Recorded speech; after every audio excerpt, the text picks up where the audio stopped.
One day I was sitting home, and it was amazing. I came from a nightclub the night before. I was sitting home watching a show called Jerry Springer. I know, the crazy show. People beat each other up. I get joy out of that. I was getting joy out of that, laughing. For the first time I heard a voice say to me, son, I am coming soon. What are you going to do with your life? An audible voice, shot from across the room. And I thought it was the TV that was talking to me. And I said, no, it can't be a TV, because these people are beating each other up. These boys. I knew the voice of the devil. I would sit with the devil like I'm sitting with you today. And he would come into human form. He will come in the room. He'll come in sometime. The presence of him will come into the room. The atmosphere changes. And I know he would sit with me, and he would talk into my conscience, and we'd talk back and talk all night long. I knew that too. I knew it like you know the back of your hand.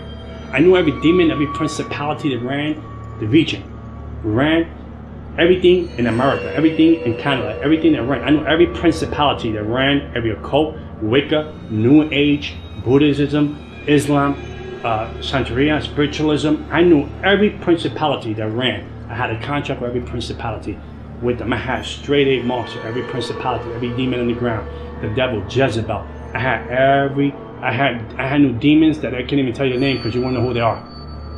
I knew them all by name. And this voice was very different than any other voice. When I heard that voice come out of nowhere, it came out of the air, the voice.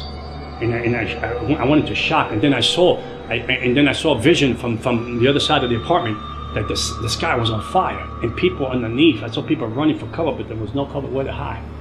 And I said, why would I see that vision? So I shook it off.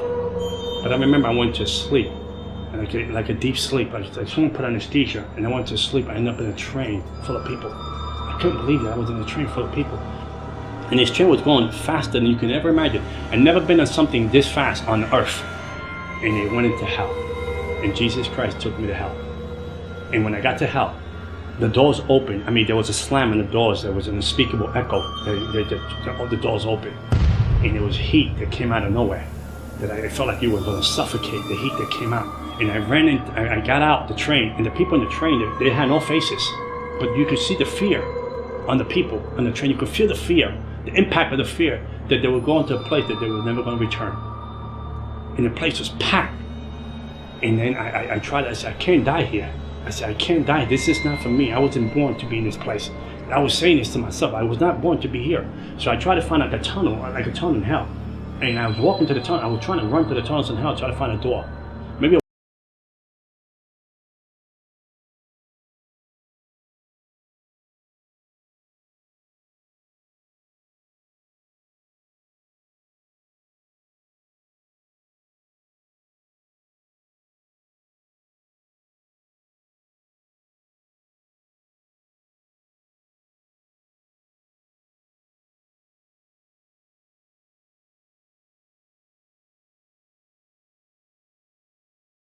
I hear wailing. Like, you ever hear like a kid wail and an animal wail at the same time? Like, it's like that kind of wailing. It's indescribable.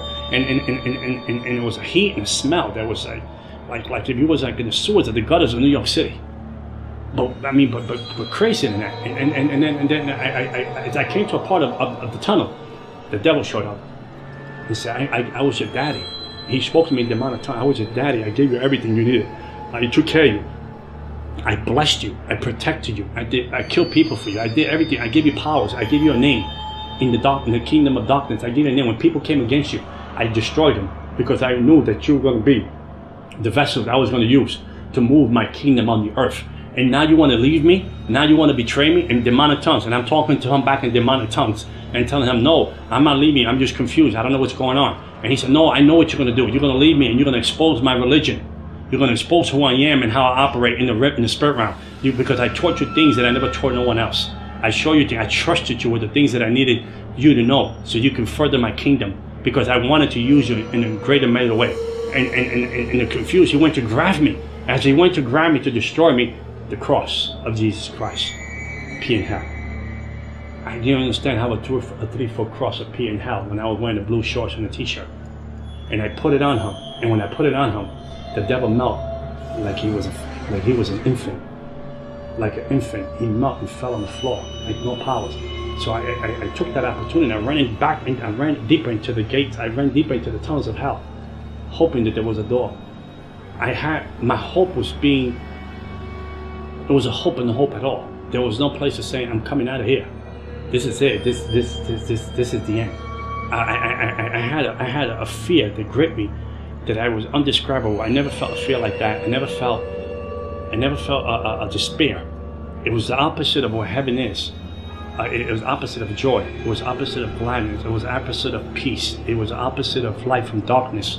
It was a place of torment, a place of, if I'm here, my family don't know I'm here. My daughter don't know I'm here. How would they find me? How would they look for me? So as I went deep into the tunnel of hell, hoping that there was a door, a window, a crack somewhere that I can get out, the devil showed up against, and now we'll destroy you. So what I did was, I told him in the demonic language, I got these marks. These are my contract to protect me, to destroy you. He said, fool, I gave you those marks. Those are my marks that I own you. I own you. No one owns you. I do. And you're going to live for me or you die. And when he went to grab me the second time around, I said, it's finished. I said, this is it. He went to grab me the second time around. The cross of Jesus Christ appeared in hell. There's no greater love than the cross that will come for a sinner like me in hell. So when David said, if I make my bed in hell, he knows I'm there. Grace and mercy showed up in hell. Grace and mercy knew my address. Grace and mercy have a plan for my life. To my despicable, demonic, selfish ways, arrogant, self-centered ways in hell, when I was done for the count, Jesus Christ loved the misfit. And he said, I have a plan for you. I loved you beyond you can ever imagine. And he showed up in hell. And when I woke up, then my spirit came back into my body. I woke up and I bent my knee to Jesus Christ. I had $100,000 witchcraft stuff in my house. I threw witchcraft away. I threw religion away. I threw everything that had to do with darkness away. The people from Haiti, the people from Cuba, the people from Miami and New York said we have to kill him because he knows too much. We have to destroy him. We have to kill him because he knows too much. He's not one of us anymore. And they came for the kill. They did their best. They came for the kill. I would sleep during the day. To stay at night when the demons show up and tormented me for 30 days. They tormented me for 30 days. They would grab me by my throat, pick me off my bed. The room would go cold. I would lay in my bed. I felt another person lay next to me, ice cold, another person. I would look like this and I can feel the presence of that. It was the devil himself right in my bed. For 30 days, on and off, tormenting, torture, try to steal my mind, try to rip my soul out of my body, try to rip my spirit out of my body. I would tremble at night, like never trembled before, for 30 days, and I would cry out. I didn't know how to pray. I said, Jesus, Jesus, Jesus. Didn't know how to pray. I said, maybe I pray like my sister prays.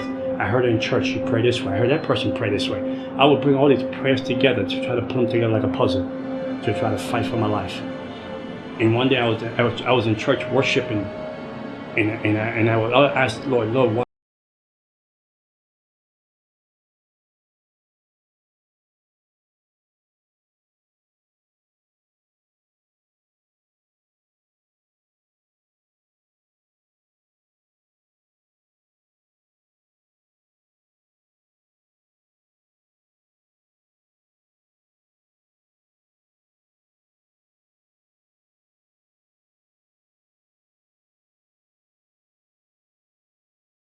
I'm not talking about Christianity, I'm talking about relationship with Jesus Christ.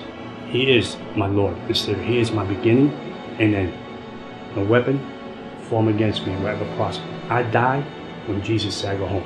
Not because of a witch, not because of a person, not because of heck, voodoo, vex, incantation, none of that can separate me from the love of God. $100,000 of witchcraft, selling my soul, marks here, marks here, marks here. But the biggest mark is here, is the love that I have for the cross. And nothing like the cross of Jesus Christ. And I tell you this, and I end with this. I was cursed, I became blessed, because the one that was blessed became cursed for me. And I switched daddies. And my daddy sits in the universe. And he loves me beyond I could imagine.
What if next weekend, the doors of your church building were chained shut?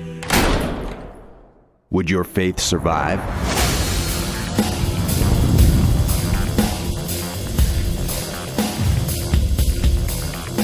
Has Sunday morning church attendance replaced a vibrant, living relationship with Jesus Christ? Have we lost the essence of true biblical Christianity?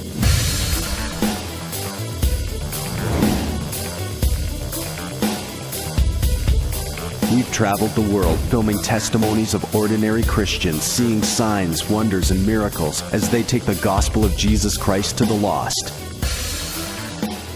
Ex-radical Muslims are planting churches, miraculous healings are testifying to the gospel, and unbelievable God stories are emerging from around the globe.